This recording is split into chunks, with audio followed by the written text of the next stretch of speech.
History of the Holden Commodore VZ. The Holden Commodore VZ was released in 2004, replacing the VY Commodore that it was based off. It was the last of the third generation Commodores. The third gen Commodore was a bit of a parts bin special, as the body was based off the German Opel Amiga, but re-engineered and widened to suit Australian conditions, and using American designed engines and transmissions. This video is going to focus on the VZ, but for a more in-depth history on the third generation Commodore, you would probably want to watch the history of the Holden VT Commodore video first before you watch this one. There was not too much difference between the VZ Commodore and the VY Commodore. From the outside, only the headlights, bumpers, hood and tail lights were changed.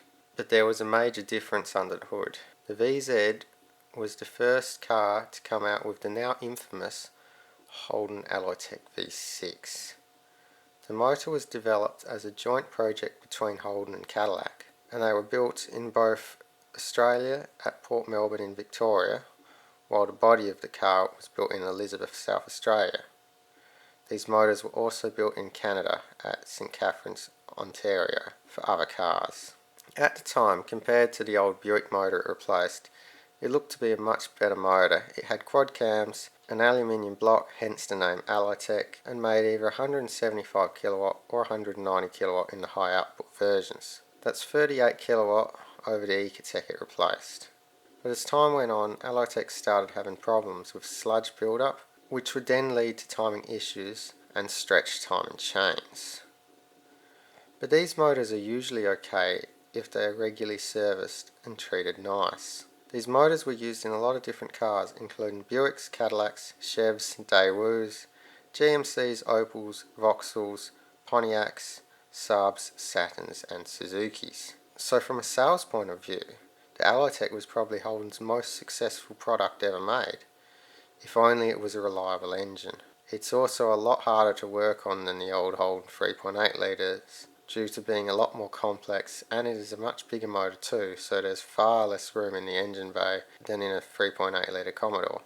VZs made after the 1st of January 2006 were detuned by 3 kilowatt to meet the new Euro 3 emission laws that the Australian government had enforced that year. The Alloytec also had variable cam timing, and the difference between the 175 and the 190 is that the 175 had VCT on 2 intake cams only, but on the 190 it had VCT on all 4 cams. The 190s were called the black tops due to having a black painted intake manifold. The manifold on this Holden was painted by a previous owner, but it would have originally been a silver top. The V6s were bolted to a 4-speed 4L60E auto trans and a 5-speed 5L40E auto, or a 6-speed ACE and AY6 manual. The VZ also got the alloy block 5.7 litre LS1 V8, the same one used in the Corvette C5. This motor made 250 kilowatts in the Commodore. Due to being detuned, in the Corvette it made 261 kilowatt or 350 horsepower on a better tune. It was also used in the Chev Camaro and the Pontiac Firebird Trans Am. A common misconception about LS1 is that it was imported from the US, but really it was imported from Ontario, Canada. These motors have a wide availability of aftermarket parts and are one of the most, if not the most popular choice for tuners, and also a very common motor for engine swaps, which has spelt the end to a lot of base model V8 Commodores. The VZ also ended up getting the 6 litre L76 LS V8, which made 260 kilowatt and 510 Nm of torque. The L76 is based off the LS2, but it also has active fuel management, a system that can turn off 4 cylinders and allow the engine to run as a 4-cylinder when needed to save fuel. It does this using hydraulic solenoids to shut down the intake and exhaust valves on one head, as well as cutting the fuel. A lot of people modified their L67 Commodores to no longer have the AFM due to it not being as reliable as the normal LS2 it was based on. The V8s were either bolted to the notorious GM 4L65E 4-speed auto trans, or the 6-speed T56 manual. The trains have a very good reputation. They continued to build the VZ station wagon alongside the VE up until the VE wagon was released in 2008. The car in this video is one of the very last VZs they made, being a 2007 model. There are a few different trim levels that the VT Commodore came out as. The Executive, which was a base model, the Acclaim, which was a safety package, the Berliner, which was a luxury model with a nicer interior, 16-inch alloy wheels, a chrome hood trim and rear number plates around, and a few other nice things.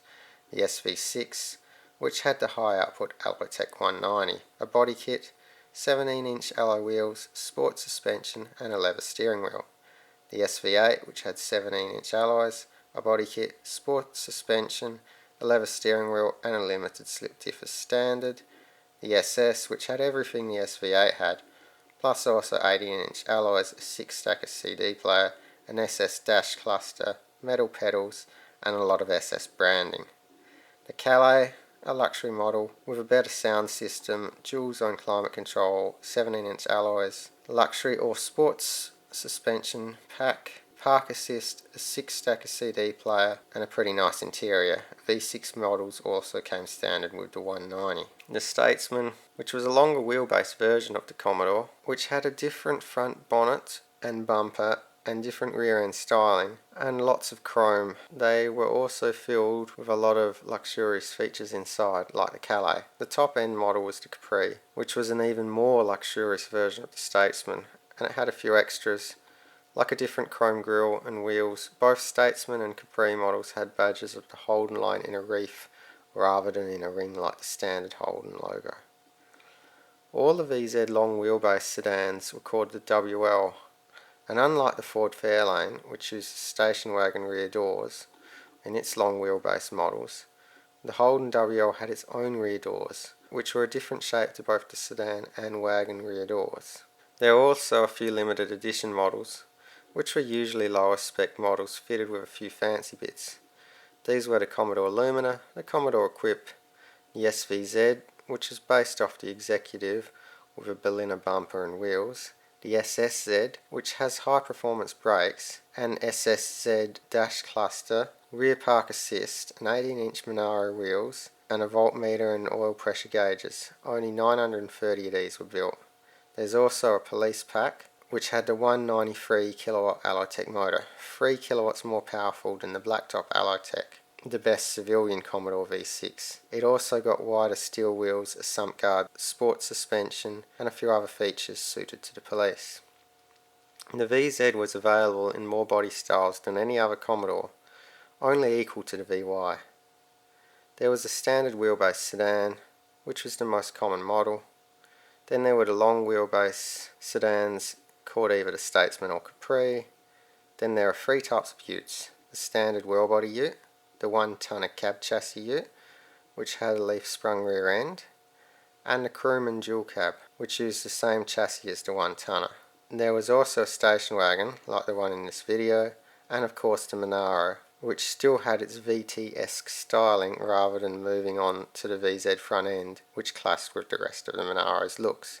The VZ Monaros did get the Pontiac GTO style scooped hood. Almost all the VZs were rear-wheel drive, but there were also all-wheel drive models like the Adventera wagon, the Cross 6 or Cross 8 utes, and the rare HSV Coupe 4, which was an all-wheel drive version of the Monaro. HSV produced a few hotted up versions of the VZ as well, with models like the Club Sport, the Senator, and the Maloo Ute, all having the 6-litre LS2 making 297 kilowatt. There was also the HSV Avalanche, which was based off the all-wheel drive Adventera with 270 kilowatts with the 5.7 litre LS1, and the Avalanche XUV, which is based off the Crewman Cross 8.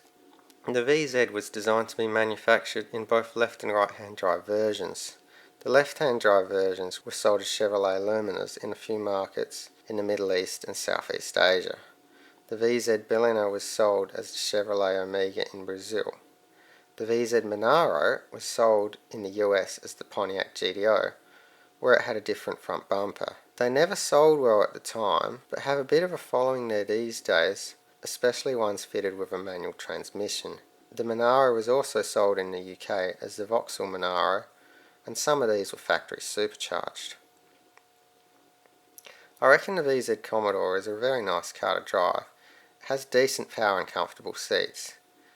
The ride with stock suspension is pretty good too. VTs are well suited to long distance driving in regional Australia, where this one spends most of its time. VZs are pretty good on fuel too, and can do around 7 litres per 100 k's, with the V6 on the highway. The VZ was more aerodynamic than the VE Commodore that replaced it, mostly due to the VE's wide flares. Commodores had electric windows with the switch located in the centre console, rather than on the doors like most cars. Only a few other cars have this layout, like the Mitsubishi Magna and Jeep KJ. This Commodore, being a base model, executive, got manual windows in the rear. When it was first released, the public and the media liked the VZ Commodore with its new promising V6. But as time went on, the V6 models got a bad name, mostly due to stretch and timing chains, and are generally cheaper to buy on the used car market than a slightly older VY Commodore V6 in the same condition, with the more reliable Ecotec motor. This is not the case, however, for V8 VZs with the bulletproof LS motors. If you have a V6 VZ Commodore or are looking to buy one, the most important thing to do is make sure it is serviced regularly to minimise the chances of the motor sludging up. It is also a good idea to drill out the crankcase ventilation ports on the rocket covers to a larger diameter to prevent the pinhole sized factory vent from blocking up. Other common problems are mostly minor things like tail shaft centre bearings, bad glove box clips, bad seat backs, speaker covers, and of course, like every other Commodore and most Australian cars, bad headliners. There are still a lot of VZ Commodores on the road today, however most of them are getting old, so there will be less and less as time goes on. V6 models can still be bought for cheap, but V8s are starting to go up, and Monaro prices have already gone crazy in the last few years. The VZ was replaced by the VE in 2006 for the sedans, 2007 for the utes, and 2008 for the wagons. The VZ wagon was also the last long wheelbase Commodore wagon they made. VZ Commodore, Alloytec 3.6 litre, 0 to 60 mile an hour.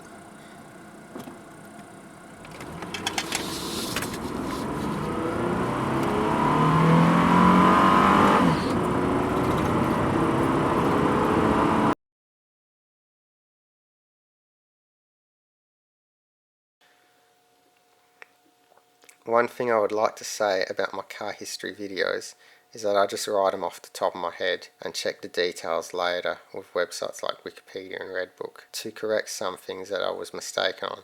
So no, they're not just me reading Wikipedia pages like some of you have said. But I hope you like them, and I'll continue to make them about the cars I own.